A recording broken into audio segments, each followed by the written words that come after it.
Gravação iniciada, presidente. Gravação iniciada. Ok. Viu, Famimar, só para avisar, o vídeo do almoço, ele está disponível já lá no YouTube desde a hora do almoço, tá?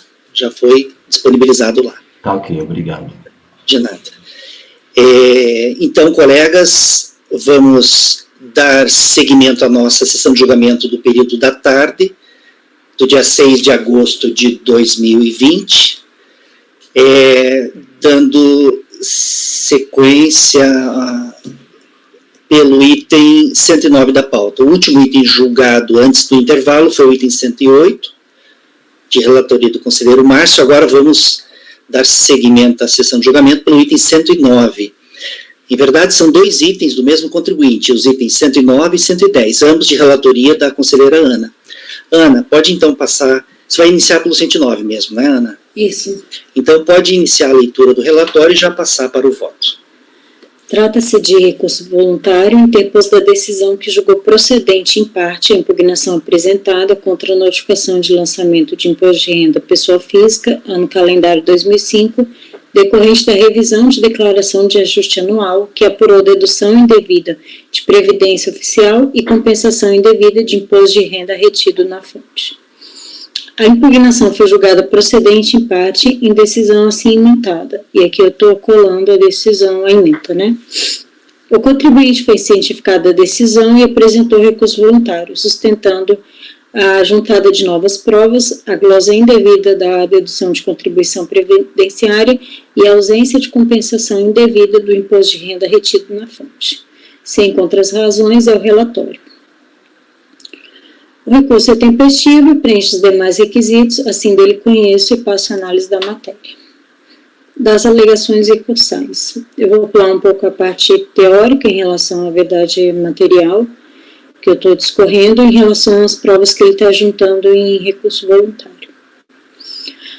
A DRJ conclui pela improcedência da impugnação sob os fundamentos de que, apesar do contribuinte ter apresentado os comprovantes de rendimentos pagos e de retenção do imposto de renda na fonte e os recibos de prolabore que indicam o desconto da contribuição social dos rendimentos recebidos, esses documentos não seriam suficientes para comprovar o direito à dedução do referido valor, porque o contribuinte é sócio da fonte pagadora e deve apresentar as guias de recolhimento.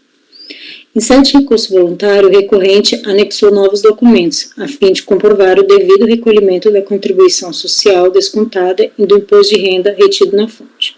Eis a lista dos documentos apresentados, conforme apontado nas ações do voluntário, onde se incluem certidões negativas e cópias das DIRFs e GFIPs. Eu não vou ler não, tá? A relação que eu copiei para vocês, até porque ela é bem grande, de todos os documentos que ele anexou.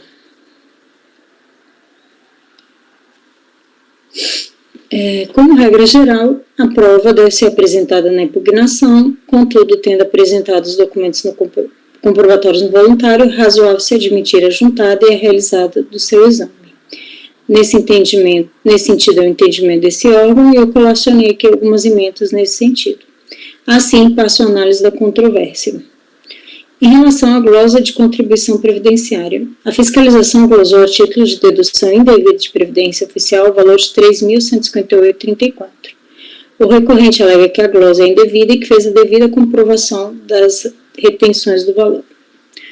Nos termos do artigo 8º, inciso 2, a linha D, da Lei 9.250, autoriza a dedução dos valores relativos às contribuições para a previdência social da base de cálculo do imposto de renda.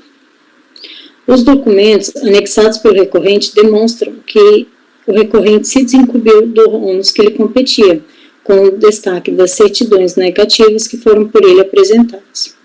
Destaque, a contribuição destinada à previdência social recolhida pelo contribuinte deve ser abatida na base de cálculo do imposto de renda, por constituir-se em valor dedutivo do rendimento percebido no ano calendário. Nesse sentido, o entendimento desse Tribunal Administrativo.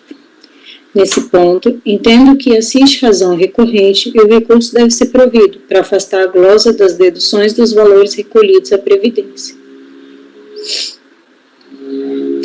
Em relação à compensação do imposto de renda retido na fonte. O imposto de renda da pessoa física incidente sobre o trabalho assalariado tem como sujeito passivo a pessoa jurídica, sendo esta responsável por reter e recolher o tributo. No entanto, a apuração definitiva do imposto sobre a renda é efetuada pela pessoa física na sua declaração anual. O imposto de renda retido na fonte pode ser compensado na declaração de ajuste anual quando os rendimentos correspondentes forem incluídos na base de cálculo do imposto apurado e o contribuinte possuir o comprovante da retenção. Nesse caso, entendo que o contribuinte apresentou o comprovante de retenção emitido em seu nome pela fonte pagadora. Assim, a compensação do imposto de renda na fonte e a dedução da contribuição previdenciária oficial são permitidas na declaração de ajuste anual, porque os rendimentos sobre os quais foram calculados na fonte foram oferecidos à tributação pelo contribuinte e informados pela fonte pagadora à Receita Federal. Diante do exposto, voto no sentido de dar provimento ao recurso voluntário.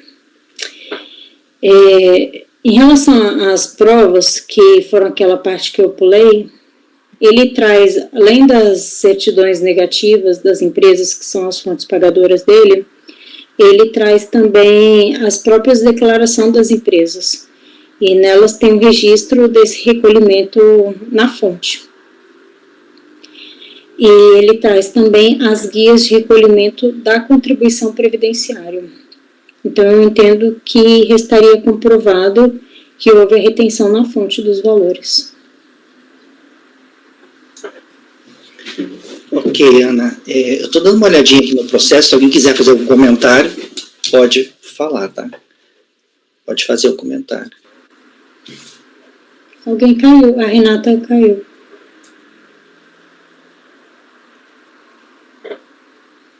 Eu vou só aqui fechar a cortina, que ela parece que eu estou com filtro natural, mas é o sol mesmo.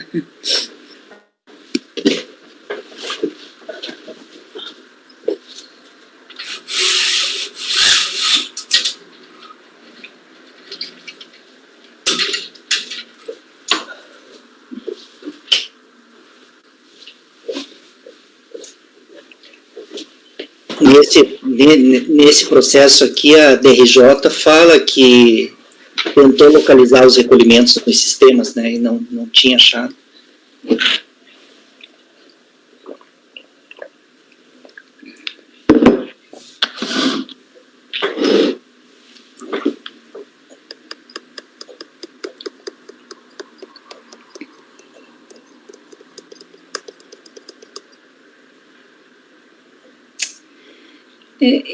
Eu não sei se seria uma hipótese plausível, mas como ele traz até as DCTFs, as declarações das empresas, são 4 fontes pagadoras, como a DRJ diz que não achou os recolhimentos, se esses valores, por acaso, fossem objeto de compensação, se a DRJ realmente teria como encontrar esses valores.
Gente, a Renata mandou mensagem.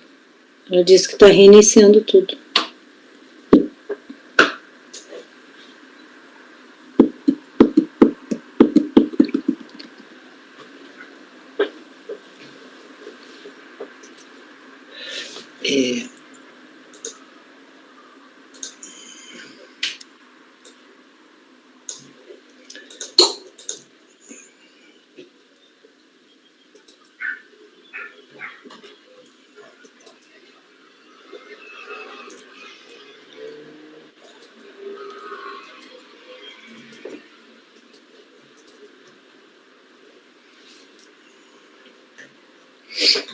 Tá.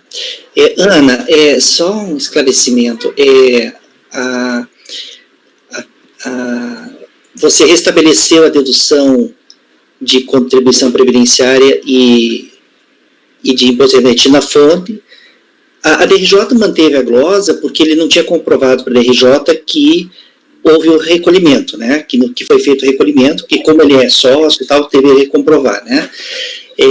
Aí para você, daí o contribuinte trouxe documentos junto com o recurso e você acolheu, entendeu que houve a comprovação.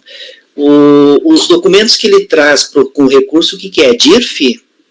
Ele traz DIRF? Tem DIRF também, são os últimos documentos, são as DIRFs. São os últimos do arquivo dele. Tem a DIRFs, mas fora isso tem certidões negativas de débitos de contribuição previdenciária, certidão positiva com efeito negativa, tem um imposto de renda declarado pelas empresas da Bio Challenge, Agropecuária Vanguarda e a Monte Verde.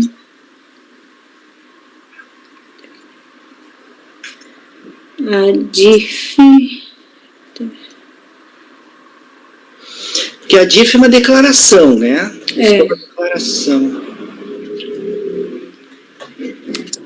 Ele até, que alguns, que eu tinha falado da compensação, né? Aí ele coloca, por exemplo, janeiro de 2005, foi um crédito tributário incluído em perder-compra, encontrando com essa exigibilidade suspensa em razão da pendência de decisão administrativa, documento 7 a 11.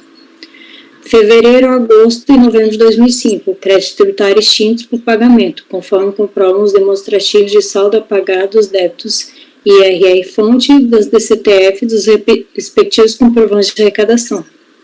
Setembro de 2005, crédito tributário incluído em perder-compra, com compensação já homologada, documentos 27 a 31. Outubro de 2005, crédito tributário com parte recolhida e parte incluída em perder-compra. O crédito tributário incluído em perder-compra encontra-se com a exigibilidade suspensa.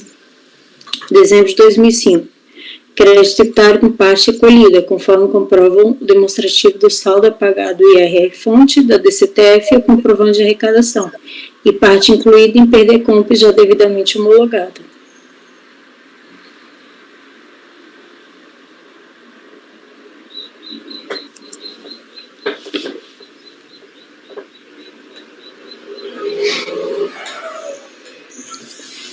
É difícil de saber, né, com base nesses documentos, se está recolhido.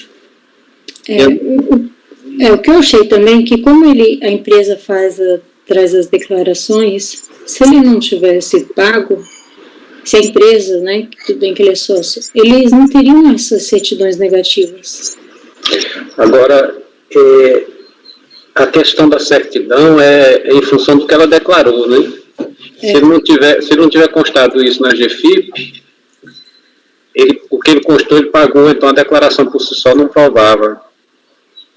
Eu não sei, se eu tivesse com esse processo, talvez uma coisa que eu não afastaria era uma diligência para a unidade apurar se confirma isso, esses recolhimentos, né? Eu acho prudente.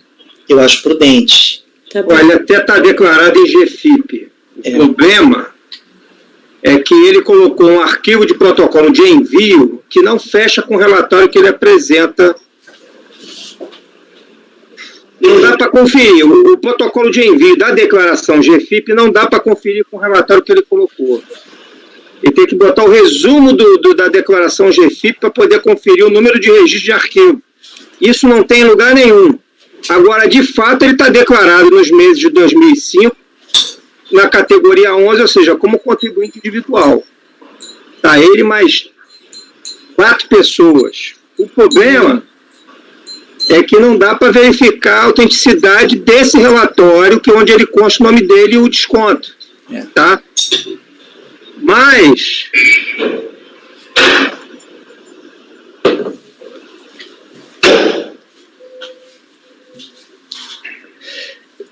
tem até assim, como os relatórios, no canto direito de cada relatório, por exemplo, folha 325, competência dezembro.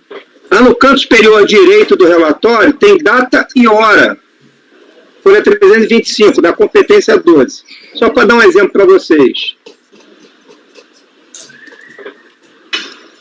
É 325 não, 315, né? É, porque não 300, tá saltado. É 316 do arquivo, mas a numeração é 325, tá? E aí na 315, que deve ser o protocolo de envio que eu estou falando, seja, esse protocolo de envio que está na página anterior, na página 315. Ele tem a competência, tá? Bonitinho, você vê que foi enviado, mas tem uma coisa aí chamada número de registro de arquivo. E aí, ali naquele documento não tem. Mas assim, vocês podem ver a data e hora que isso foi enviado. Isso tem. Olha lá. Foi enviado, o seu arquivo Biomatriz 12/2005 foi enviado em 4 de janeiro de 2006, às 10h43. A única checagem que dá para fazer, porque primeiro tem que fazer o relatório para depois enviar. Isso está coerente, ele fez o relatório antes e enviou depois. A única forma de você certificar que a GFIP foi enviada é com o resumo da GFIP, que não colocou aqui. Ele pode não saber disso, que aí traz um número chamado DNRA, e aqui não tem. Mas, do que tem aqui, aparentemente, pelo menos está coerente, tá? Mas não prova realmente que, digamos assim, ele pode ter colocado um relatório que ele não enviou. É isso que eu quero dizer. Certo. É isso aí. Viu, Ana? Então eu acho que talvez a sugestão do Francisco seja, né, uma diligência para que a unidade de origem confirme se os recolhimentos foram efetuados conforme demonstrado com os documentos de florestais a florestais. Aí a fiscalização vai pegar ali as DIRFs, vai ir no sistema ver aquelas DIRFs, vai ver os PERDECOMP, vai ver, aí ela vai fazer o cotejamento entre esses documentos e vai dizer, não, realmente foi recolhido. Aí fechou para a gente. Colegas, a conselheira relatora, então, vai fazer uma diligência. Alguém diverge da diligência? Ninguém diverge? Eu também não divirjo. Eu acho que, no caso aqui, seria a melhor saída. Aí fica assim, então, o resultado para o item 109. Vai ser aquele padrão, tá? Resolve os membros do colegiado, por unanimidade de votos, converter o julgamento de diligência para que a unidade de origem da Secretaria Especial da Receita Federal do Brasil preste as informações solicitadas nos termos do voto que segue na resolução, consolidando o resultado da diligência de forma conclusiva a informação fiscal que deverá ser cientificada ao contribuinte para que, seu critério, apresente manifestação em 30 dias. Tá? Ana, o 10 é igual? No 10 ele tem uma fonte pagadora a menos na 10. Calendário, né? Outro no calendário, porque aqui ele tinha 4 fontes pagadoras e uma foi aceita, né? Ficam 3 para diligência. E lá ele tinha 3 e ficaram só 2. Essa Bio Challenge não tem no 110. Ah, perfeito. Então fazemos diligência nesse outro também, né? Sim. Os dois, né? Colegas, então no item 110 também faremos... Alguém diverge de diligência no item 10? Ninguém diverge, né? No item 110 também, no item 110 também faremos uma diligência. O mesmo dispositivo que eu acabei de ler do item 109. Então, a turma resolve converter em diligência o item 109 e o item 110 para que a unidade de origem preste informações. Devida ciência ao contribuinte do resultado da diligência, para que se manifeste 30 dias. Esse é o resultado para os itens 109 e 110.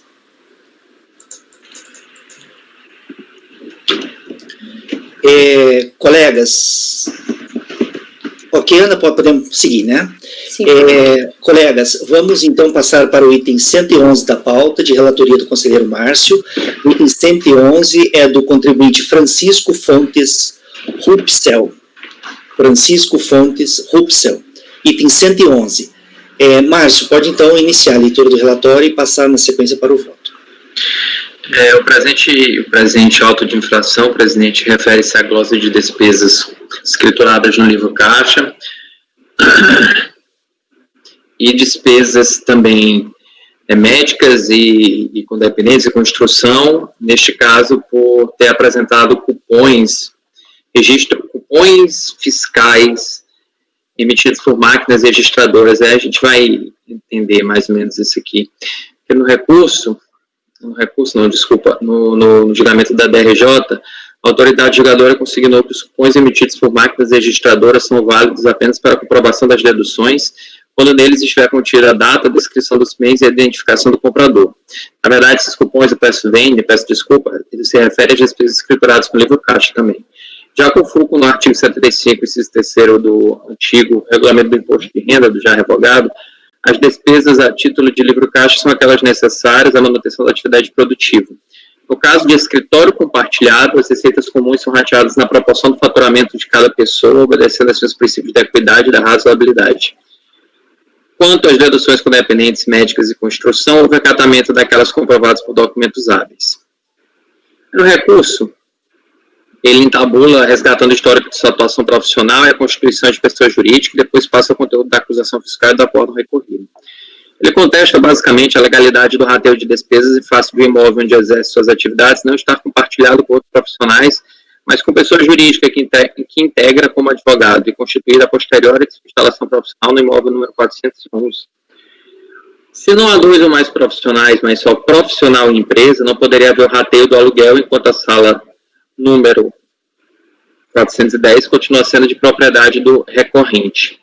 Defende e responder única e juridicamente pelas obrigações locatícias, trabalhistas, telefônicas e sanitárias na qualidade de locatário do imóvel, não havendo no ordenamento norma que proíba ceder em comodato a pessoa jurídica que integra o bem imóvel onde exerce sua atividade. Esta é a doutrina, jurisprudência. São 2 pontos, então. É a obrigatoriedade do rateio de despesas e a aceitabilidade dos cupons emitidos por máquinas registradoras.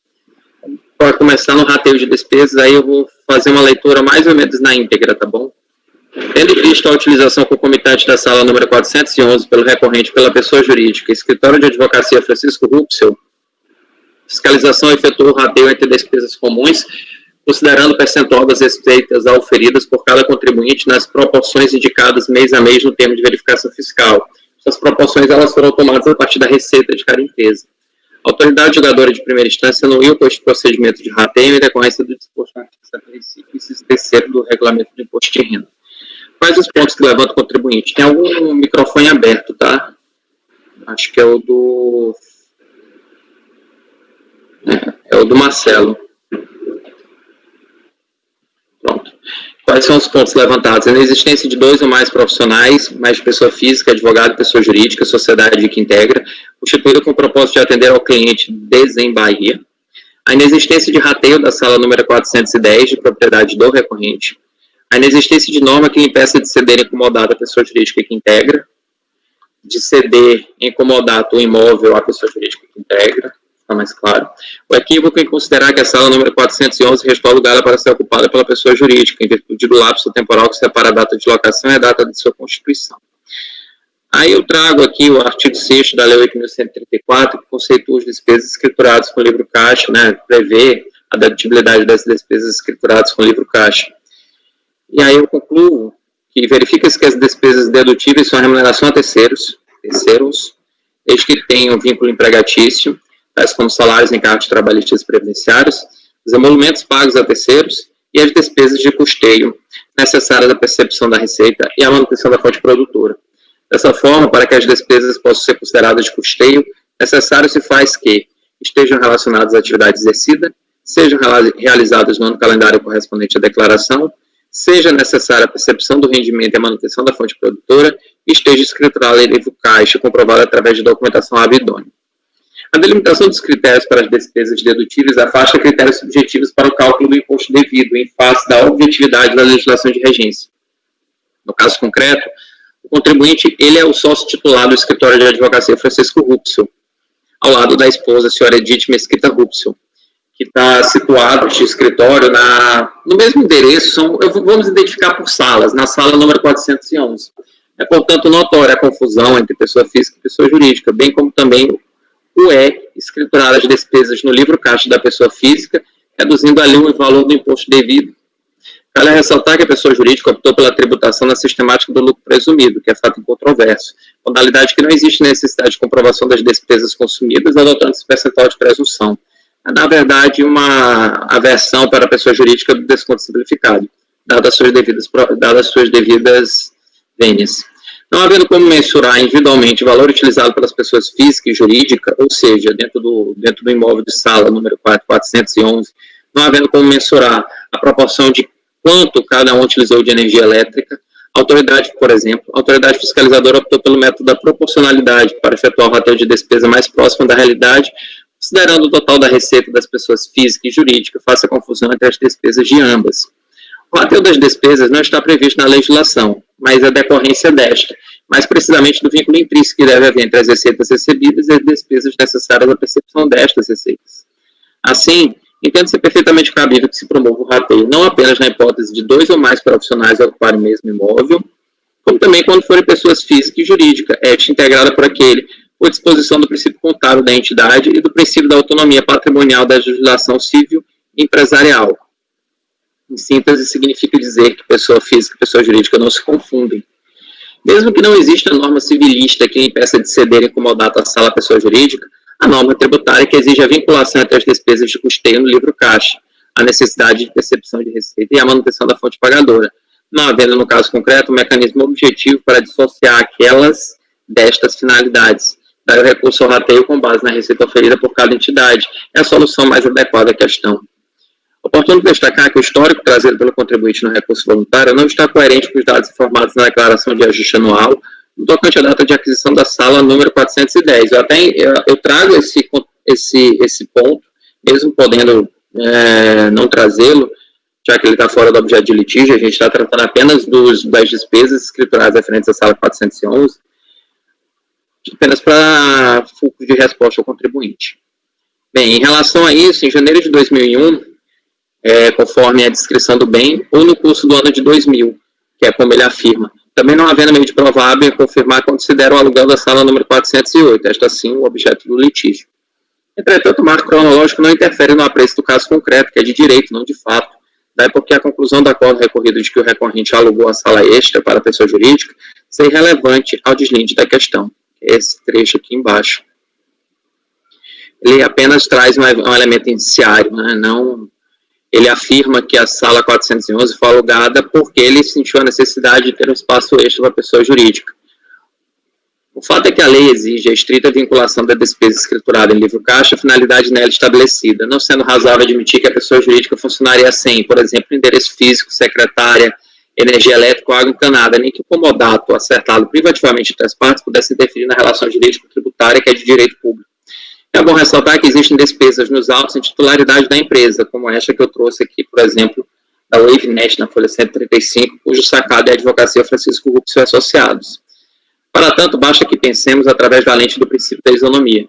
Se o recorrente obtivesse, por comodato que seja, o bem imóvel de pessoa jurídica de cujo quadro societário não integrasse, com o compartilhamento de gastos nos moldes delineados, é lógico que haveria o rateio das despesas e cada entidade deduziria a cota-parte respectiva nas declarações de renda. Por que então pensaríamos diferente quando as entidades estejam em polos trocados e ou a pessoa jurídica for integrada pela pessoa física? Portanto, o rateio de despesas com base na percepção de receitas de cada entidade, mesmo que não expressamente previsto em lei, está dentro da discricionariedade da fiscalização e figura como metodologia norteadora da realização do inciso 3º do artigo 6º, não havendo reparos a serem feitos na decisão recorrida. E aí eu faço, naturalmente, eu acho que esse é um ponto necessário, nesse voto, que a gente julgue esse ponto e passe ao próximo. Sintetizando, trata-se então de um caso em que pessoa física, o contribuinte, ele é sócio titular praticamente da firma de advocacia de que integra, e que ambos ocupam o mesmo espaço físico, e ambos detêm despesas, ambos realizam despesas para a manutenção de sua fonte produtora.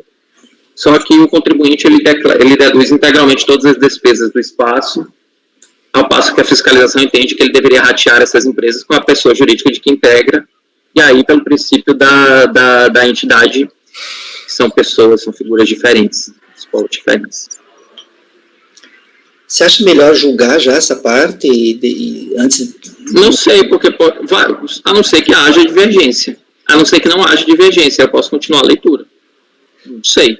Eu não conheço o posicionamento do colegiado em relação a essa matéria.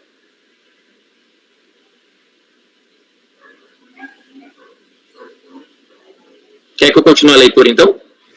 Eu acho que dá, é um voto curto, né? Eu acho que dá para continuar a leitura, né? Daí, não sei, alguém quer... Não, eu posso continuar a leitura, então. Vai. A leitura, o próximo passo é sobre a formalidade dos recibos emitidos por cupons. A autoridade julgadora não admitiu despesas odiernas, tais como reproduções xerográficas, aquisição de papel, postagem de documentos, por não respeitarem o parágrafo 1º do artigo 61 da Lei 9532, o que, na opinião do recorrente, é o formalismo exacerbado que contraria o princípio da razoabilidade. É razoável supor que quem apresente o recibo ou cupom fiscal seja também o adquirente do bem ou serviço prestado.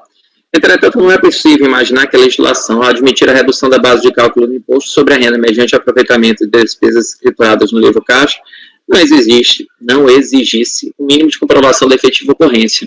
Assim, para que sejam válidas as despesas informadas, o sujeito passivo deve apresentar documentação idônea tendente a demonstrar sua realização, tal como exigido na legislação de regência. Os cupons fiscais precisam minimamente conter a identificação da pessoa física ou jurídica adquirente, descrição dos bens ou dos serviços, ainda que de forma resumida ou codificada, e a data e o valor da operação. O mesmo rigor deve obedecer aos recibos. Este formalismo é mínimo, não exacerbado, como quer fazer que é recorrente, e é um meio legal para coibir o uso em duplicidade de mesmo recibo ou cupom fiscal, devendo os que não possuírem a identificação do adquirente serem considerados inidôneos. Na verdade, vou tirar inidôneos, vou deixar apenas indedutíveis, até porque não é um caso de inidoneidade. Serem considerados indedutíveis.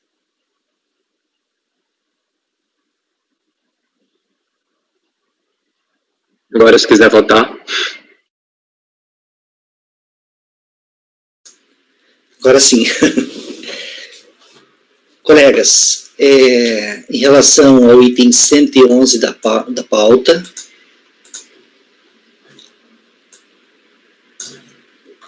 do contribuinte Francisco Fontes Rupsel, o conselheiro relator, o Márcio, está encaminhando por negar provimento ao recurso voluntário. Alguém gostaria de fazer algum comentário em relação a esse processo, ou em relação ao voto? Alguém diverge do voto do relator? Ninguém diverge? Então, eu também não divirjo em relação ao item 111 da pauta. Ficará assim o resultado. 111. O contribuinte é Francisco Fontes Rupsel. Acordam os membros do colegiado por unanimidade de votos em negar provimento ao recurso voluntário. Agora vamos passar para o item 111 da pauta. De relatoria. É o 112 agora. Ai, eu falei 111, né? Vamos passar agora ao item 112 da pauta, de relatoria da conselheira Ana. A contribuinte é Cíntia Arno. Cíntia... Dani, deixa só um minutinho. Meu pai e meu filho chegaram aqui. Deixa eu só dar uma olhada se derrubar a casa. Só um minutinho, por favor. Pode ir lá, tranquilo. Não tem problema, pode ir lá. A gente espera um minutinho. A minha sobrinha também chegou aqui, Márcia. Vem cá, vem.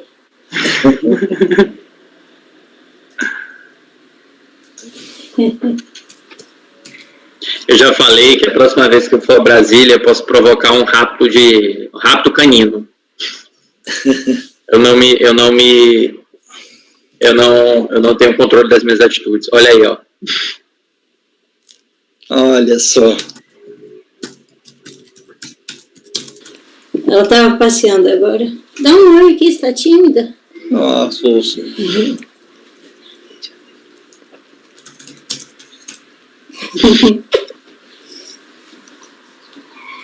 Diz o que você achou do processo.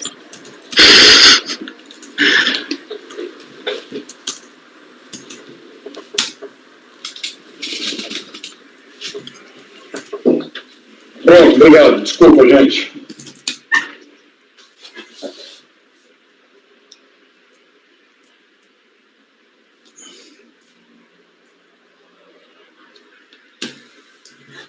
Ok, então, vamos fazer agora, então, o julgamento do item 112 da pauta. O Márcio está aí, né, Márcio? E a Renata também, né? Tem que esperar eles. Vamos esperar os dois se manifestarem ali.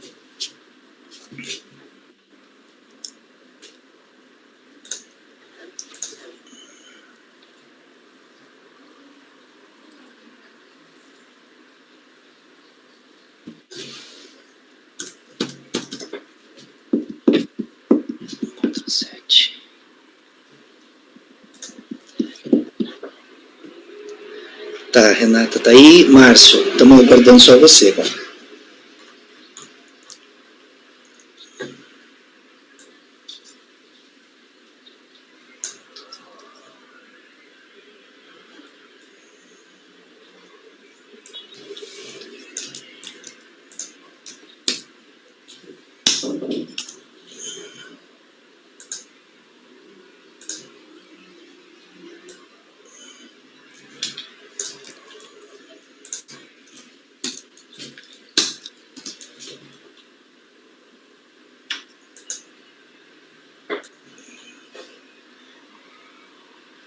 Isso. Tá, podemos retomar agora. Ok, colegas, vamos então iniciar o julgamento do item 112 da pauta, da contribuinte Cíntia Arno. O item 111 de relatoria da conselheira Ana. Ana pode então iniciar a leitura do voto e já, do relatório, e na sequência já passar para o voto. Trata-se de recurso voluntário interposto da decisão que julgou improcedente a impugnação apresentada contra o auto de infração de imposto de renda pessoa física, exercícios 2004, 2005 e 2006, em decorrência da apuração de infração consistente em omissão de rendimentos caracterizada por depósitos bancários de origem não comprovada. A impugnação foi julgada improcedente pela DRJ. A contribuinte foi cientificada a decisão e apresentou recurso voluntário sustentando a prova da origem dos depósitos como sendo retorno de investimentos, os depósitos inferiores a 12 mil não devem ser tributados e a impossibilidade de lançamento com base em depósitos bancários. Sem contrarrazões ao relatório. O recurso voluntário é tempestivo e preenche os demais requisitos, assim dele conhece e passa a análise da matéria. Com relação à omissão de rendimentos com base em depósito bancário, eu vou até pular essa parte introdutória, que é a parte que a gente já conhece, que é com relação à presunção permitida pelo artigo 42 da Lei 9.430. E que, inclusive, está consolidado o entendimento na súmula CARF número 26. Segundo ela, a presunção estabelecida no artigo 42 dispensa o fisco de comprovar o consumo da renda representada pelos depósitos bancários sem origem comprovada. A recorrente alega que recebeu no acordo de separação judicial as quantias de 1 milhão e 1.600.000 e que esses valores foram investidos nas empresas FS, Viasa, FISA e MAP.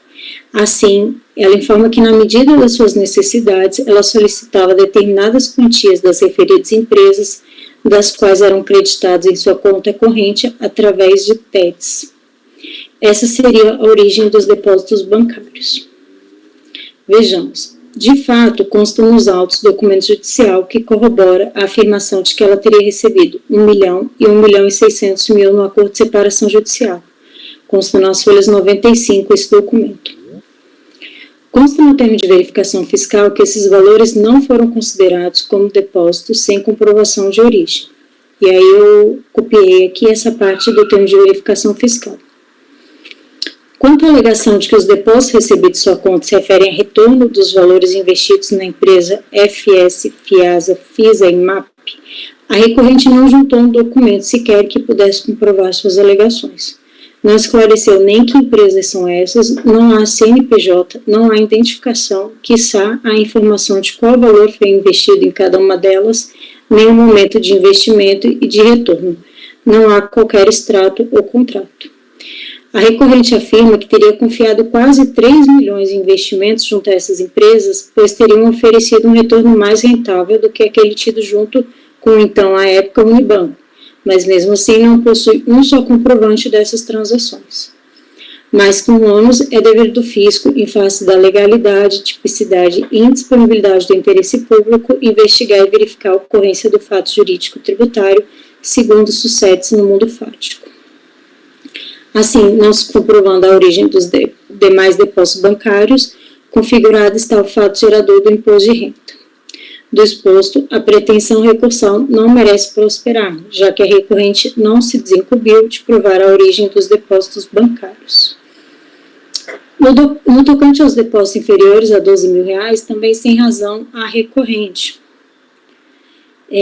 O preceito legal, no caso, não socorre a recorrente, uma vez que os depósitos inferiores a 12 mil somam mais de 80 mil por ano calendário, conforme explicado na decisão impugnada. A própria DRJ já tinha feito essa análise e copiou aqui explicando que dava mais de 80 mil. Portanto, sem razão recorrente, devendo ser mantida a decisão proferida pela DRJ. Diante do exposto, eu voto no sentido de negar provimento ao recurso voluntário.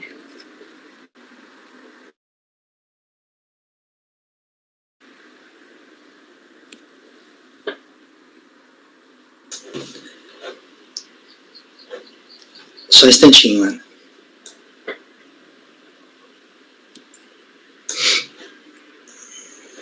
O caso, ela realmente recebeu esses valores no acordo judicial, mas ela não traz nenhum comprovante, nem que empresas eram essas que ela teria investido esses quase 3 milhões de reais.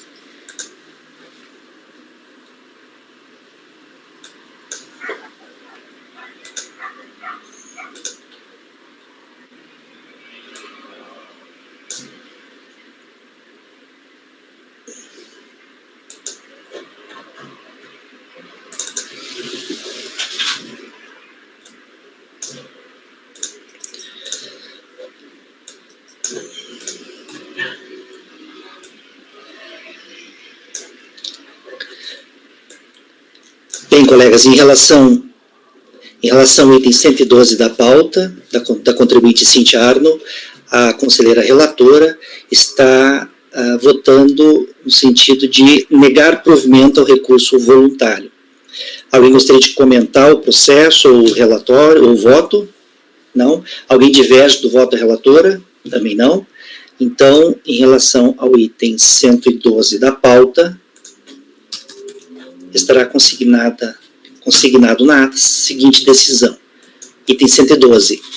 Acordam os membros do colegiado, por unanimidade de votos, em negar provimento ao recurso voluntário. Vamos passar agora para o item 113 da pauta, de relatoria do conselheiro Márcio. Presidente, questão de ordem. Eu gostaria de julgar o processo 114 primeiro. O 113 refere-se ao ano calendário 2008, o 114 ao ano calendário 2009.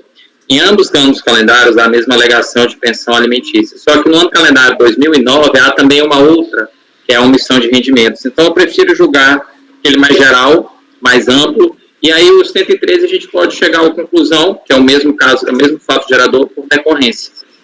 Tá. Mesmo hipótese. Na parte que é igual nos dois, você proferiu a mesma decisão. Isso, tá? Isso, naturalmente. Então você vai começar pelo item 114, então, né? Isso. Eu me importaria até apresentar o 113 por ser dispiciente fazê-lo, mas se necessário eu posso fazer a leitura. Tá certo. Então, colegas, os itens 113 e 114 da pauta, do contribuinte Fred Antônio Tiveron, né? Fred, é bem isso o nome, né? Fred Antônio Tiveron Rodrigues. Os itens 113 e 114 são do mesmo contribuinte e são de relatoria do conselheiro Márcio. O Márcio vai começar o julgamento pelo número 114. Perfeito. Então, Márcio. Trata-se de autodifração que apurou as seguintes infrações: omissão de rendimento recebida de pessoa jurídica decorrente de ação trabalhista, dedução indevida de pensão alimentícia judicial, dedução indevida de despesas médicas. Lá no recurso, já nas razões do que é recurso, a respeito da omissão de rendimentos oferidos de pessoa jurídica decorrente de ação trabalhista, justifica o desconhecimento de que os referidos valores existiam. Apresenta o recibo de pagamento de pensão alimentícia e também da despesa médica odontológica que havia já sido restabelecida.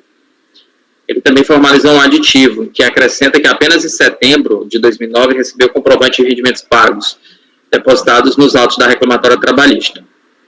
Vamos lá para o voto, então. Quanto à omissão de rendimentos, dois são os argumentos contrários à atuação fiscal de omissão de rendimentos da ação trabalhista: desconhecimento de sua existência e a não percepção dos rendimentos, motivando a ação judicial contra o Sindimetro, que atuou como substituto processual. Então, ele recebe por intermédio de um sindicato. Decido. Na argumentação, o contribuinte confessa haver recebido, em setembro de 2009, o respectivo comprovante de rendimentos pagos e de retenção do imposto de renda retido na fonte. Nada lhe impedido, assim, de retificar a declaração de ajuste anual a fim de informar os rendimentos deste valor, desta monta. Dessa maneira, o conhecimento intempestivo dos rendimentos oriundos de ação trabalhista não era óbvio para o contribuinte. Não retificar a declaração de ajuste anual é resolver a omissão, ainda mais por ter transmitido a retificadora em 20 de fevereiro de 2010, portanto, cerca de 6 meses depois de receber o respectivo comprovante de rendimentos pagos. Em síntese, da data de conhecimento de que houve recebimento dos rendimentos, a data de ciência da notificação lavrada em 6/6, houve mais de 2 anos para o contribuinte, se assim desejasse comparecer, para o contribuinte, se assim desejasse comparecer à unidade da Receita Federal do Brasil para buscar orientação e, enfim, retificar a declaração com a inclusão dos rendimentos omitidos. Se não fez a contente em tempo hábil, não deve se valer deste argumento nesse estágio processual para que seja desconsiderada a infração.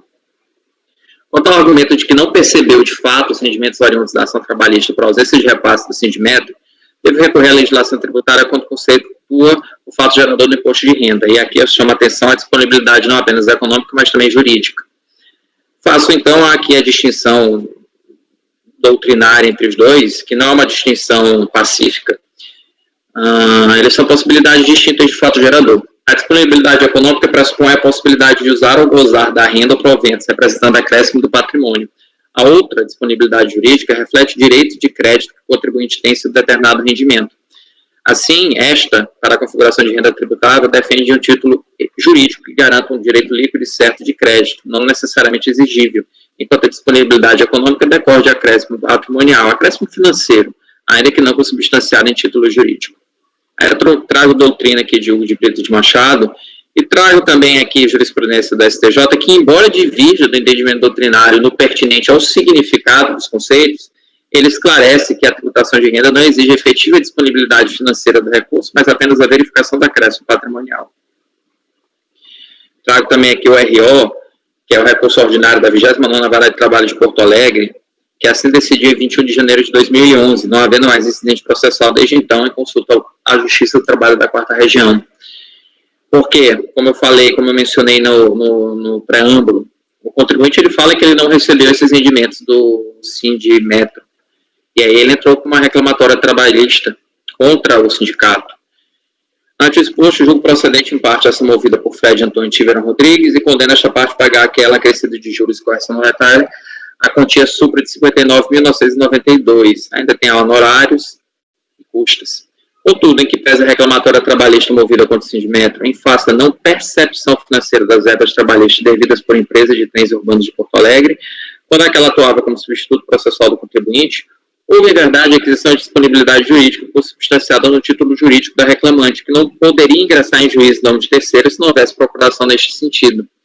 Assim, expôs o entendimento da decisão recorrida de que o eventual não repasse da quantia do Sindimetro recorrente não pode ser oposto como impeditivo para que a autoridade lançadora constitua o crédito tributário, porque o caput do artigo 43 estabelece com clareza que o fato gerador do imposto sobre a renda é também a aquisição de disponibilidade jurídica. Aqui, todavia, eu vou me furtar a leitura desse trecho. Esse todavia aqui vai iniciar um novo marco nesse tópico, que é basicamente dizer que esses rendimentos recebidos não deverão ser tributados com ajuste anual, mas deverão sofrer a incidência das tabelas e alíquotas vigentes à época. Por aplicação, e aqui eu até faço saudação ao meu amigo Marcelo, que é o caso que eu falei. Nesse caso concreto, que está sendo discutida a omissão de rendimento, eu entendo que seja, sim, pertinente a aplicação da decisão do STF. A gente não está mais tratando de um fato que virou um fato definitivo dentro da esfera, mas a gente está tratando ainda de auto suspenso e exigibilidade. Então, ainda que eu mantenha o lançamento, ou de omissão de rendimentos decorrente de ação trabalhista, a apuração do RPF deve ser paga, deve se dar por regime de competência na sistemática de rendimentos recebidos acumuladamente. E aí, no final, vou fazer a menção, né, que é a tabela dos mês alíquotas e tabelas referentes aos mês a mês do recebimento.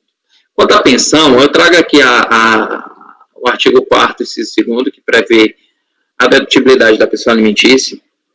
E recordo que a decisão recorrida manteve a glosa parcial da dedução com pessoa alimentícia por ausência de prova do efetivo pagamento de seus valores. Aqui está nos trechos sublinhados. Os documentos apresentados são suficientes para comprovar a obrigação de pagamento da pensão alimentícia. Esta é a comprovação do efetivo cumprimento da decisão judicial que determinou a prestação de alimentos em favor do filho André. Não consta nos autos qualquer outro pagamento notificado em favor do filho André. Aí a gente vai aqui, então, continuar.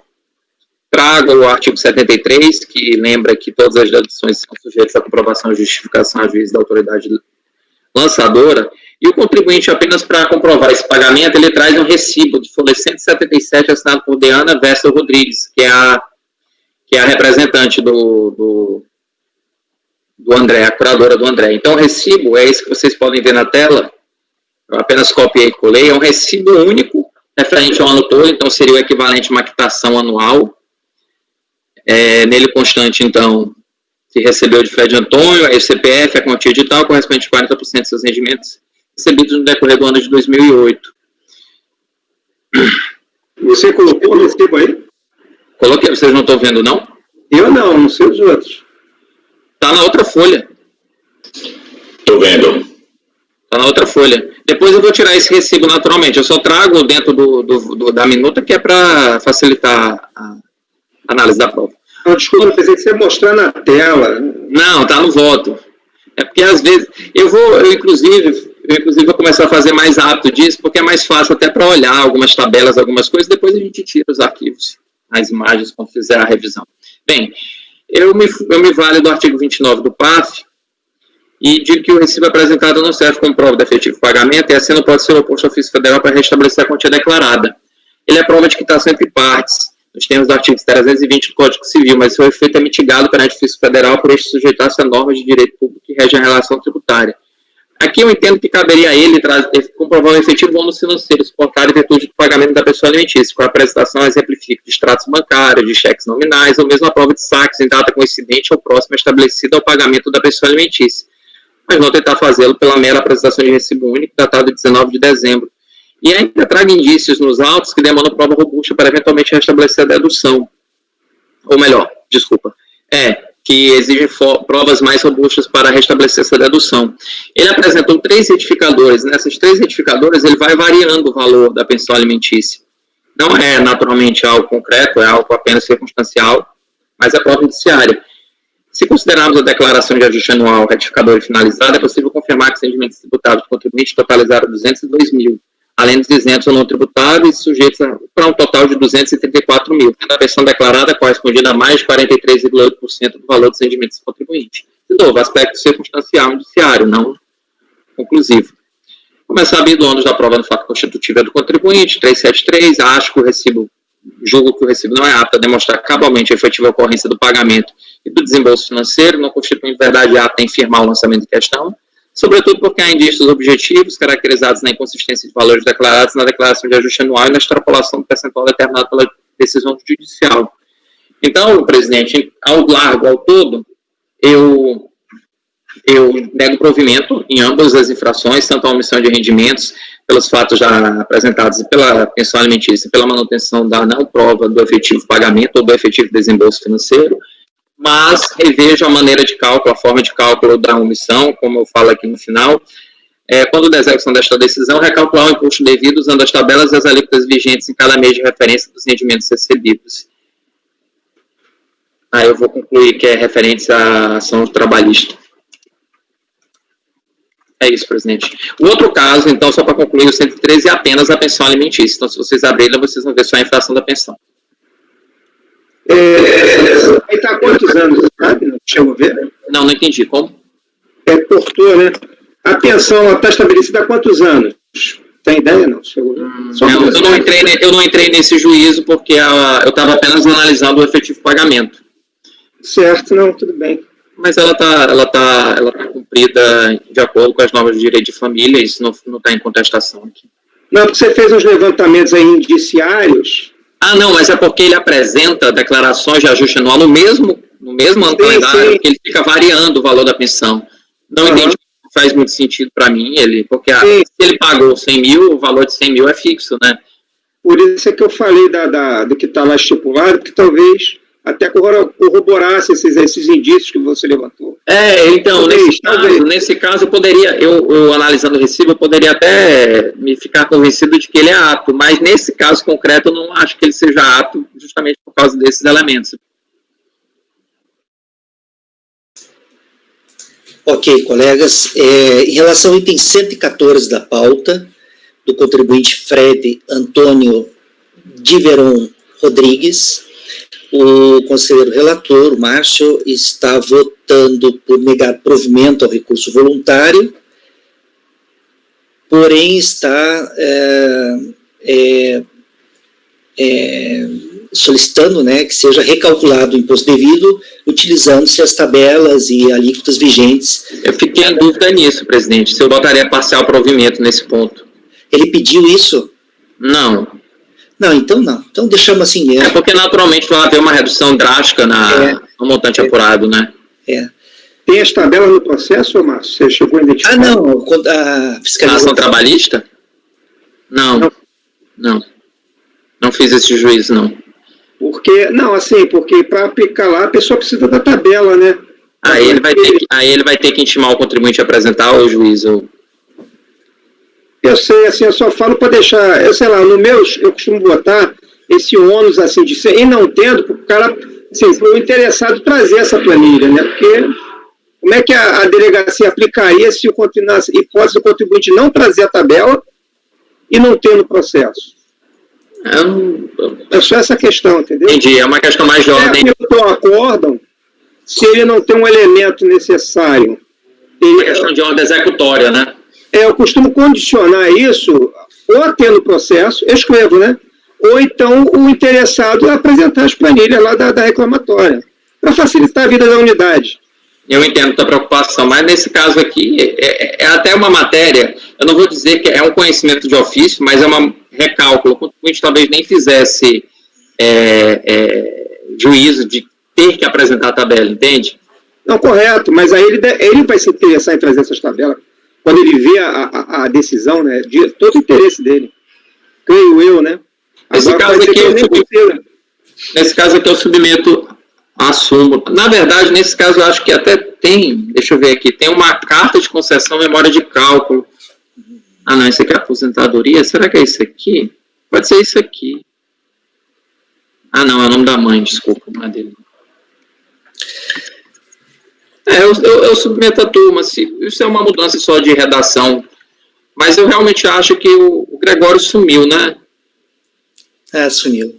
Eu realmente acho que isso aí a gente pode deixar a critério da unidade preparadora decidir a melhor maneira, se vai intimar o contribuinte, se vai oficiar o juízo. Teve um caso desses, igual esse aqui, assim, Marcelo, e os rendimentos eram da década de 80, eram rendimentos bem antigos, né? E aí a decisão nossa foi assim também, né?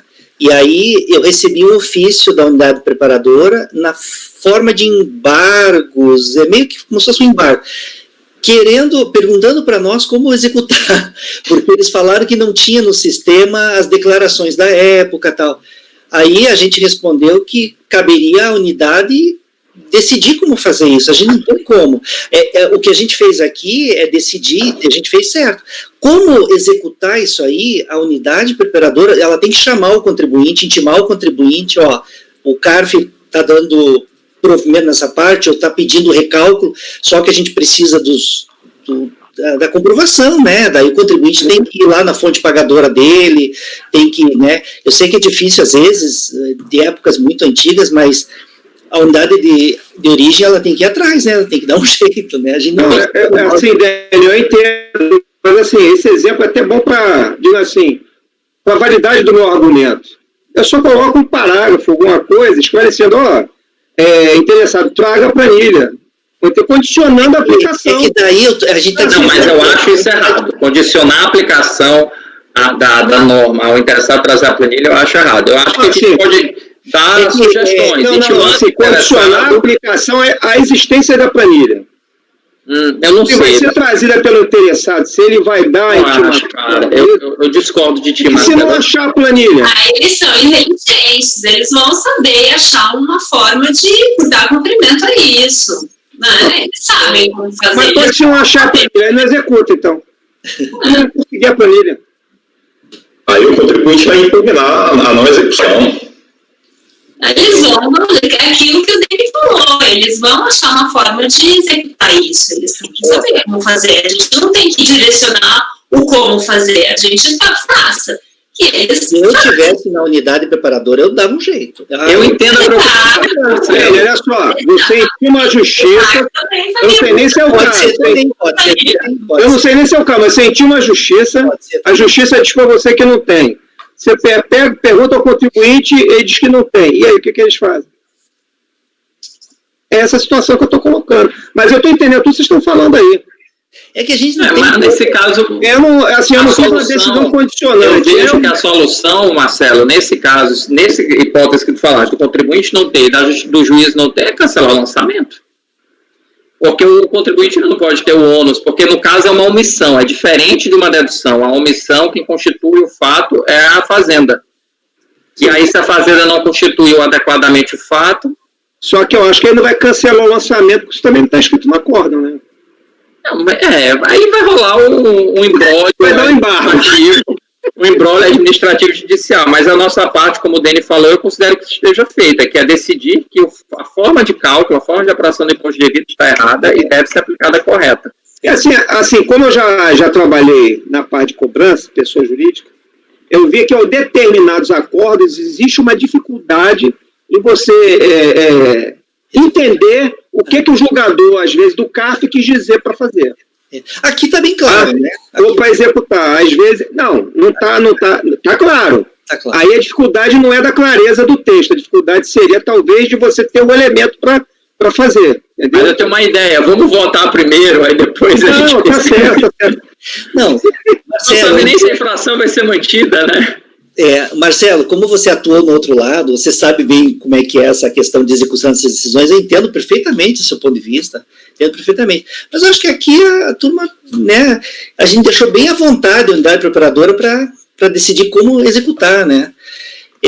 Alguém diverge dessa decisão? Não, né? Ninguém diverge, né? Alguém gostaria de fazer mais algum comentário? Também não. Então, colegas, em relação ao item 114 da pauta do contribuinte Fred Antônio... E naturalmente 113, Dani. Oi? E o 113 também. Não, sim, eu vou na sequência. Então, em relação ao item 114 da pauta do contribuinte Fred Antônio... Vou falar aqui em curitibano, Fred Antônio Tiveron Rodrigues. Em relação a esse item, ficou assim consignado na ata.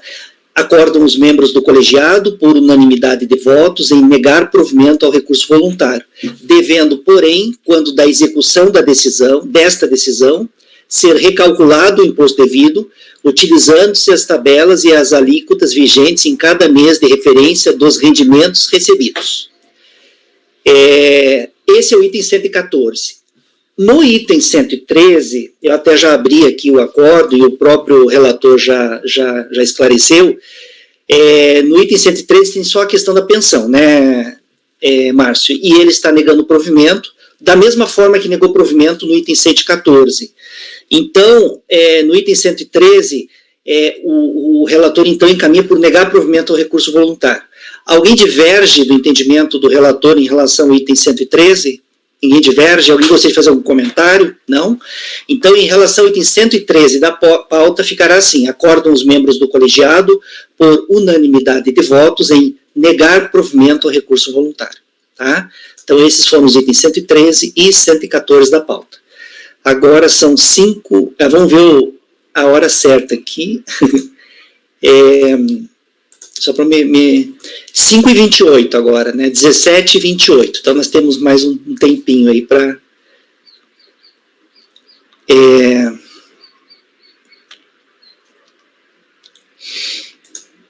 Colegas, agora o próximo item da pauta, o contribuinte é o item 115, do contribuinte Hugo Jorge de Brito Chaves, né? 115, Hugo Jorge de Brito Chaves, de relatoria da conselheira Ana. Ana, então, pode iniciar a leitura do relatório e já pode passar para o voto. Pode começar. Trata-se de recurso... Só um minuto. Trata-se de recurso voluntário interpôs da decisão que julgou improcedente a impugnação apresentada contra a notificação de lançamento de imposto de renda à pessoa física, ano calendário 2004, decorrente de procedimento de revisão interna de declaração de rendimentos, que apurou a omissão de rendimentos recebidos de pessoa jurídica, decorrente de ação judicial, e omissão de rendimentos de aluguel recebido de pessoa física de imóvel. A impugnação foi julgada improcedente pela DRJ. O contribuinte foi cientificado da decisão e apresentou recurso voluntário sustentando prescrição do débito lançado a título de omissão de rendimentos de aluguel e que pediu desarquivamento do processo judicial e pugnou pelo prazo para juntada, sem contrarrazões ao relatório. Ele não recorreu contra esse rendimento que teria sido recebido de pessoa física de imóvel, que são os aluguéis. O recurso voluntário é tempestivo e preenche os demais requisitos. Assim, dele conheço, passo a análise da matéria, da prescrição. Por se tratar de matéria de ordem pública, referida preliminar a de ser enfrentada, mesmo que suscitada somente na seara recursal. O artigo 174 CTN disciplina a prescrição para a cobrança do crédito tributário, que é feita pelo fisco através da execução fiscal. O prazo é de 5 anos para todos os tributos. Conforme ensina Leandro Pause, no que diz respeito à formalização do crédito tributário pelo lançamento, considerar-se-á definitivo quando o esgotamento dos prazos para impugnação ou recurso, ou quando a intimação da adesão é recorrível. Assim, considerar-se-á definitivamente constituído o crédito tributário ao final do processo administrativo fiscal. Assim, estando suspensa a exigibilidade do crédito tributário, diante da apresentação de impugnação tempestiva, sequer se inicia o prazo prescricional para sua cobrança, nos termos do artigo 151, inciso 3. Quanto à prescrição intercorrente, esta é que ocorre no curso da execução fiscal, quando interrompido o prazo prescricional. E nos termos do enunciado 11 da súmula do CARF, não se aplica a prescrição intercorrente no processo administrativo fiscal. Bom, aí eu vou aqui analisar a decadência, mais de ofício, porque ele alegou a prescrição, aí você fica em dúvida se ele está fazendo alguma confusão, tá? O STJ definiu no julgamento do RESP 973733, eu vou pular um pouco essa parte, que é a parte já conhecida da definição do STJ, quanto à aplicação do 150 ou do 173 do CTN. O fato gerador do imposto de renda é complexível periódico, vez compreende a disponibilidade jurídica, econômica ou jurídica adquirida pelo contribuinte em determinado ciclo, que se inicia no dia 1º e se fina em 31 de dezembro de cada ano calendário. O lançamento refere-se ao ano calendário 2004, portanto, o fato gerador ocorreu em 31 de dezembro de 2004. Pela regra do 150, parágrafo 4, o tempo final para o lançamento ocorreu em 31 de dezembro de 2009. E pela contagem do inciso 1 do artigo 173, em 1º de janeiro de 2011. O prazo de que dispõe o fisco para realizar o lançamento se aperfeiçoa com a notificação do lançamento, que no presente caso ocorreu em 16 de janeiro de 2008. Por qualquer das regras aplicadas, não ocorreu prazo decadencial para o lançamento. Da omissão de rendimentos recebidos de pessoas jurídicas decorrentes de ação judicial. O recorrente aduz que os valores foram recebidos no processo judicial número 95.00244756, em litígio em fase da União, e que são isentos do imposto de renda da pessoa física, conforme consta no alvará de levantamento, que está a folha 39. Ademais, o recorrente seria isento de imposto de renda da pessoa física também por ser portador de moléstia grave. Quanto à isenção por moléstia grave sem razão recorrente, nos termos do enunciado 63 da súmula do CARF, para o gozo da isenção, os rendimentos devem ser provenientes de aposentadoria, reforma, reserva numerada ou pensão, e a moléstia deve ser devidamente comprovada por laudo pericial oficial. O recorrente juntou aos autos laudo pericial emitido por Serviço Médico Oficial da União, a saber, a Junta de Inspeção Médica do Exército Brasileiro. Todavia, o laudo pericial reconhece que o contribuinte faz jus à isenção do imposto de renda por moléstia grave a partir de abril de 2005. No caso, os rendimentos foram recebidos em ação judicial em abril de 2004. Eu vou falar aqui da isenção dos rendimentos, a parte mais teórica, doutrinária, e aqui eu vou. No entanto, entendo que o recorrente faz jus à isenção do imposto de renda sobre os rendimentos recebidos na ação judicial em razão da natureza do feito. Consta no alvará de levantamento extraído do processo o recebimento da quantia de R$ 457.421,08, sem dedução do imposto de renda devido à natureza do feito. Confira-se. Aí eu copiei mesmo aqui, fiz uma colagem dessa parte do alvará que está dizendo isso, que é sem a dedução do imposto de renda devido à natureza do feito. No mesmo documento, nesse alvará de folhas 39, consta a ressalva de ser deduzido o imposto de renda na fonte, o que de fato aconteceu. Ressalva daqui do juiz, colocando. A DRJ conclui pela improcedência do alegado pelo contribuinte, porque no presente processo não há qualquer esclarecimento quanto à mencionada natureza do feito, pois nem a sentença judicial foi acostada, contrariamente ao afirmado pelo interessado na petição de folha 27, e tampouco a requerida certidão de objeto e pé da ação judicial. No ato de interposição do recurso voluntário, o contribuinte juntou o comprovante de protocolo do pedido de desarquivamento da ação judicial e solicitou prazo adicional de 30 dias para anexar aos autos a sentença apta a comprovar a natureza da verba recebida. Como regra geral, a prova deve ser apresentada na impugnação, precluindo o direito de fazê-lo em outro momento. Todavia, tendo o julgador da DRJ entendido pela imprescindibilidade da sentença judicial para análise da isenção do imposto de renda, por consequência, a juntada deste documento ocorre com a interposição do recurso. Ressalta-se que os autos foram encaminhados a esse órgão administrativo sem análise do pedido de prorrogação do prazo para a juntada de provas feito pelo recorrente, de modo que o seu indeferimento inevitavelmente causaria o cerceamento do direito de defesa. O contribuinte foi cientificado da decisão recorrida em 19 de abril de 2013 e apresentou recurso voluntário em 14 de maio de 2013. Antes disso, no dia 2 de maio de 2013, requereu o desarquivamento do processo judicial, nas folhas 51. No dia 7 de junho, esse processo administrativo foi encaminhado ao CARF. Conforme consta no sítio eletrônico da Justiça Federal do Rio de Janeiro, que eu mesmo fiz o acesso, o pedido de desarquivamento feito pelo contribuinte foi deferido pelo douto juiz em 11 de junho de 2013 e publicado em 20 de junho de 2013. Aí eu copiei aqui o andamento que está no processo no site da Justiça Federal.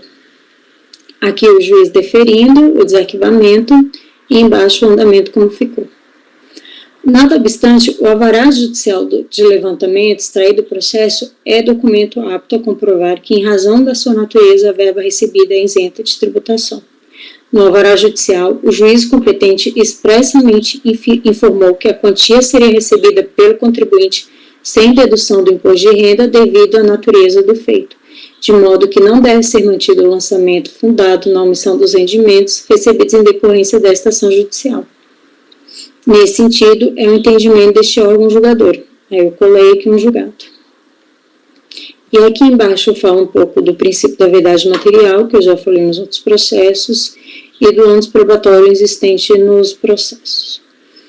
E eu vou falar também do documento público que ele faz, que ele tem fé pública, né? Nos termos do artigo 405 do CPC, o documento público faz prova não só da sua formação, mas também dos fatos que o escrivão, o chefe de secretaria, o tabelião ou o servidor declarar que ocorreram em sua presença. Daniel Amorim Assumpção Neves ensina que, em razão da fé pública que reveste atos estatais, sempre que o documento for produzido por funcionário público lato sensu, haverá uma presunção de veracidade quanto à sua formação e quanto aos fatos que tenham ocorrido na presença do oficial público. essa presunção relativa podendo ser afastada por meio de outras provas produzidas no processo. Ademais, o artigo 19, inciso 2 da Constituição determina que se resguarde a boa-fé das informações constantes de documentos oficiais e daqueles que as recebem delas se utilizam nas relações jurídicas, havendo quebra do binômio lealdade/confiança na prestação de serviço estatal. O princípio da boa-fé há de incidir a fim de que, no exercício hermenêutico da relação a envolver o direito e os fatos, as consequências reconhecidas sejam efetivamente justas. E aqui eu cito esse trecho, foi dito pelo ministro Dias Toffoli no julgamento de um recurso extraordinário. Assim, deflui da interpretação sistemática do disposto nos artigos 19, inciso 2 da Constituição e 405 do CPC, que os fatos consignados em documentos públicos carregam consigo a presunção de veracidade, ostentando fé pública, a qual não pode ser recusada pela administração pública, devendo ser admitidos como verdadeiros até que se produza prova válida ao contrário. Vou citar aqui a Maria Silva Zanella de Pietro, e os artigos 373 e 374 do CPC, que falam quanto à produção da prova e o ônus probatório. Assim, havendo um documento público devidamente fundamentado e com presunção de veracidade não impugnada eficazmente pela parte contrária, o desfecho há de ser em favor dessa presunção. Diante do exposto, voto pelo provimento parcial do recurso voluntário para que seja cancelado o lançamento fundado na omissão dos rendimentos recebidos em decorrência de ação judicial, devendo ser mantido o lançamento quanto à omissão de rendimentos de aluguéis recebidos de pessoa física. De forma alternativa, voto pela conversão do julgamento em diligência para que seja oportunizado ao contribuinte a juntada da sentença judicial proferida na ação, em análise. É como voto.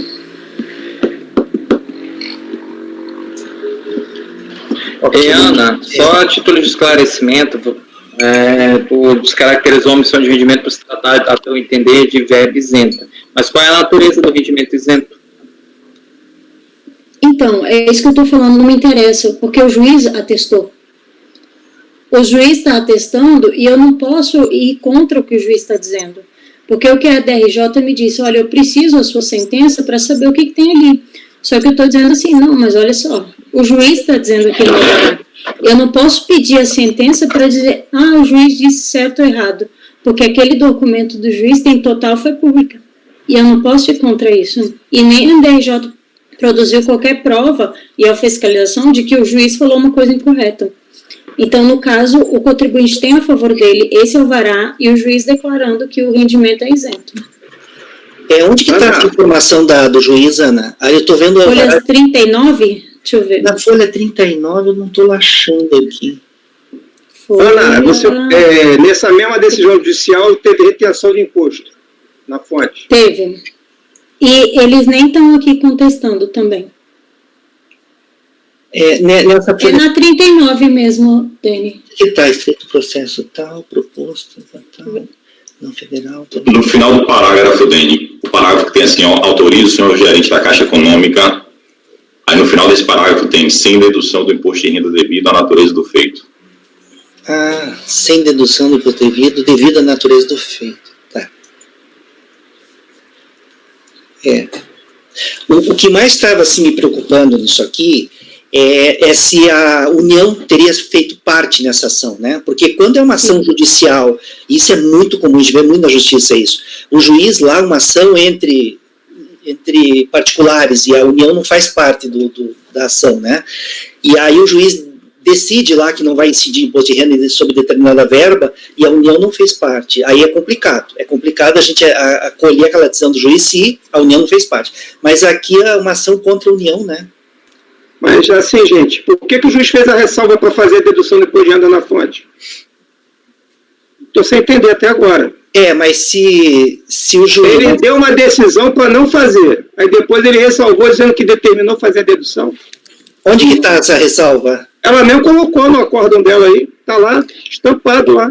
Na mesma página, tem 39. Na mesma página. Assim, como é que o cara diz que a natureza não comporta a dedução do imposto, não está sujeito ao imposto de renda ao imposto de renda. Aí depois ele ressalva dizendo, determina a dedução do imposto de renda na fonte. Para mim, a decisão dele, ele errou ali naquele pedacinho ali, um erro de grafia, alguma coisa. Mas, Marcelo, eu entendo que Eu não sei qual é a lógica de dizer que a natureza do feito não tem a dedução do imposto de renda e depois de determinar a retenção na fonte. Então, porque eu entendo que a retenção na fonte, ela tem que acontecer. Quando o contribuinte... Se for isento, tem que acontecer a retenção na fonte? Aí depois ele faz o ajuste. Lá na declaração Quer dizer dele. que eu tenho um rendimento isento e eu vou fazer a retenção, o juiz vai mandar fazer a retenção na fonte? Então...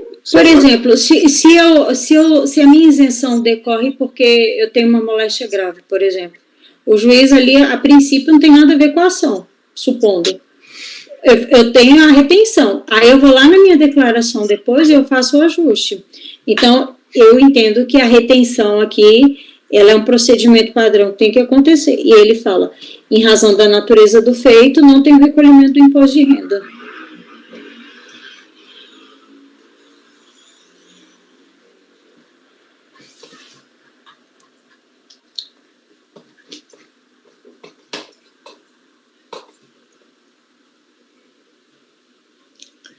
Tá, e a sua conclusão aqui, então, Ana, é no sentido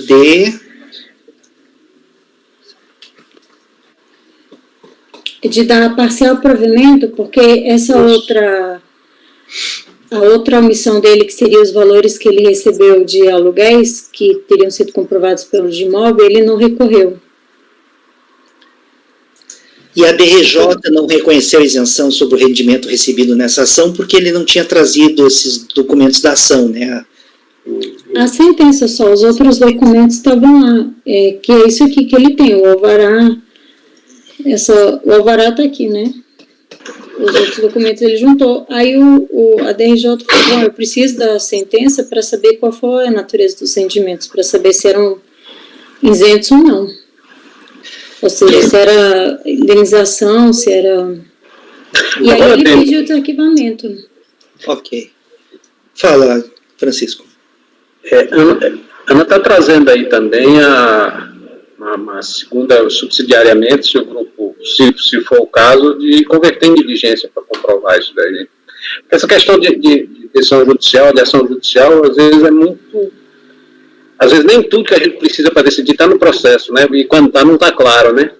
Talvez você olhar assim, em cima da hora, você ver tudo e fechar uma convicção, eu acho essa alternativa, essa segunda alternativa dela, de repente, coerente aí. Porque aí a unidade vai analisar, vai intimar, vai verificar, então vai formar um juízo com mais fundamento. Só que a gente não pode de jeito nenhum ir contra o que o juiz está atestando aqui, sem produzir uma prova. E a fiscalização teve oportunidade, porque isso aqui já estava nos autos, esse alvará. Então, quando a gente fala, olha, o contribuinte já teve oportunidade, não produziu, aqui do mesmo jeito, a fiscalização teve oportunidade. E aqui, no caso, quem tem o ônus é a fiscalização, uma vez que ele já tinha trago um documento onde o juiz fala, sem dedução do imposto devido à natureza do feito. E você ir contra o que o juiz falou, você deveria ter feito a produção no momento correto da prova, da contraprova. Esse documento tem total fé pública, inclusive reconhecido constitucionalmente e legalmente.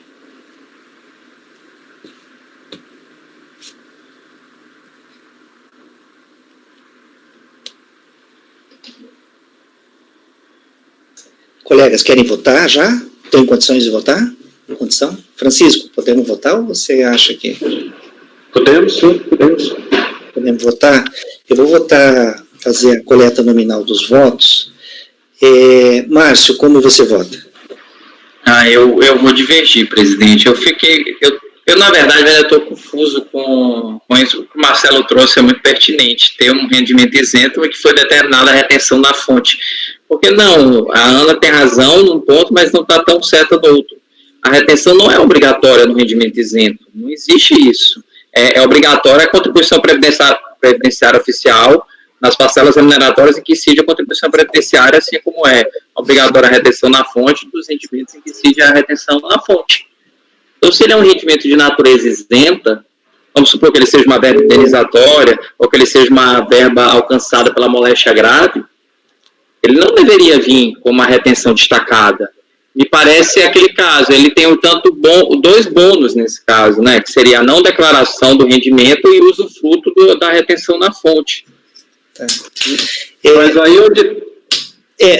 Pessoal, então é o seguinte, eu estou com vontade de estudar esse processo aí. Seguramente isso é uma verba indenizatória, porque a ação é uma ação de responsabilidade civil, está dizendo isso.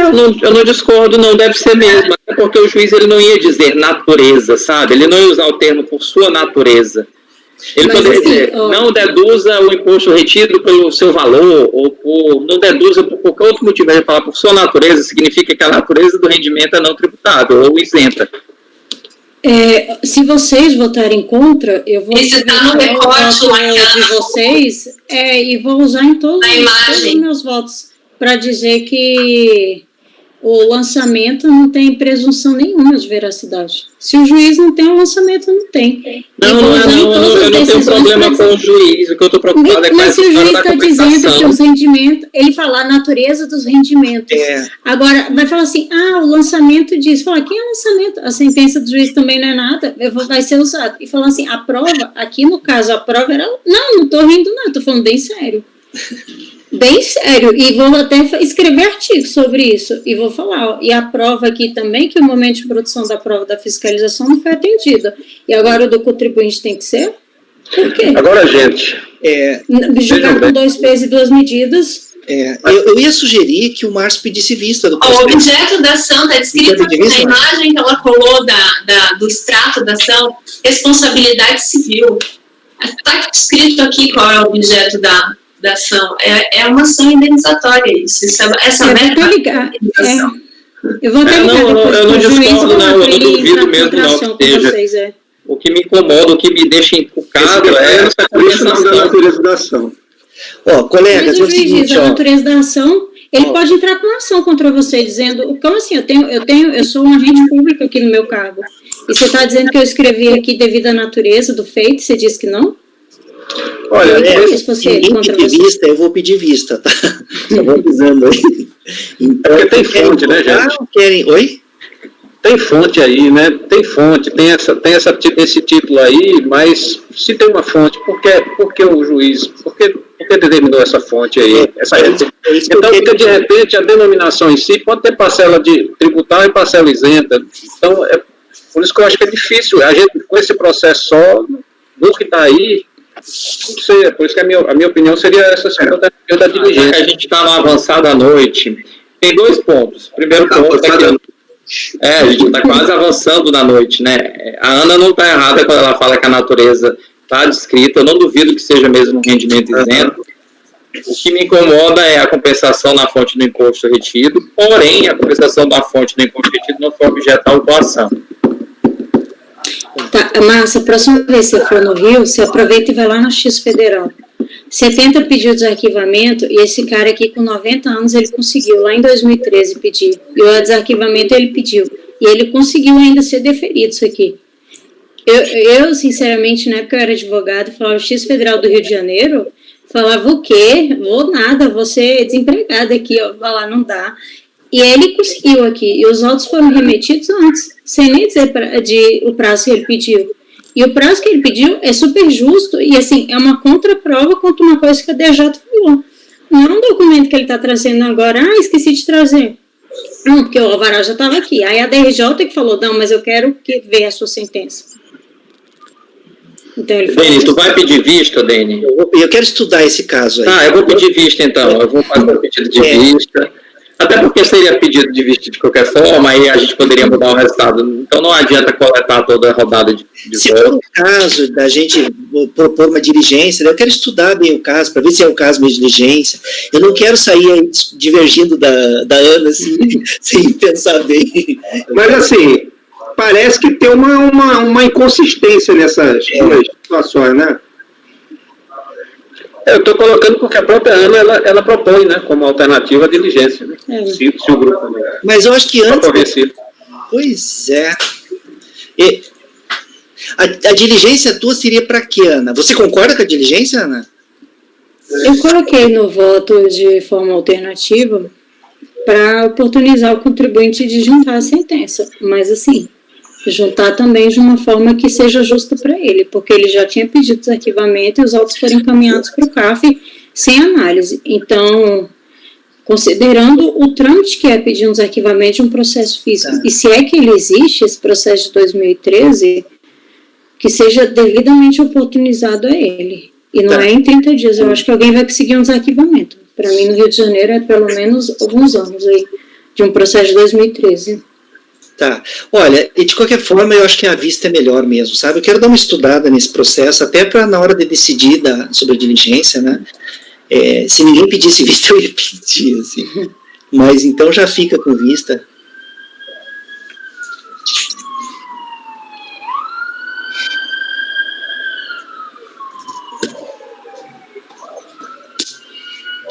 Então, colegas, o Márcio pediu a vista, então, em relação ao item 115 da pauta, ficou assim, ó.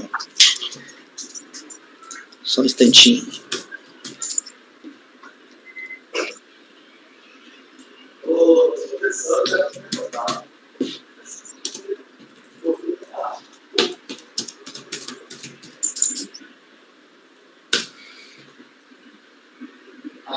Só um instantinho, Ana.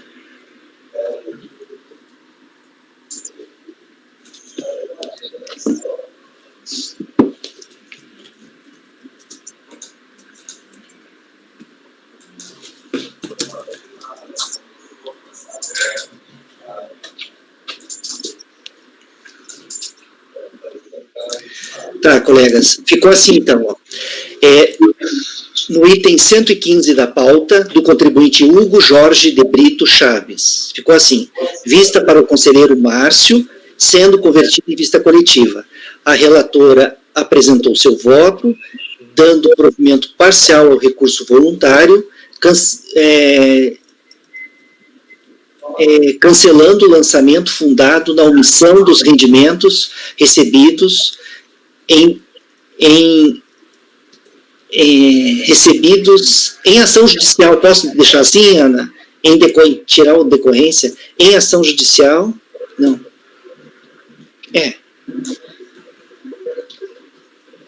A relatora apresentou seu voto, dando provimento parcial ao recurso voluntário, cancelando o lançamento fundado em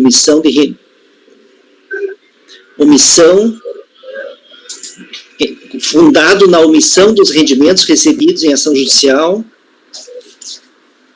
Isso aí. Qualquer coisa eu melhoro um pouco o texto, mas é isso. Ponto. Na sequência, houve pedido de vista. Os demais conselheiros não votaram.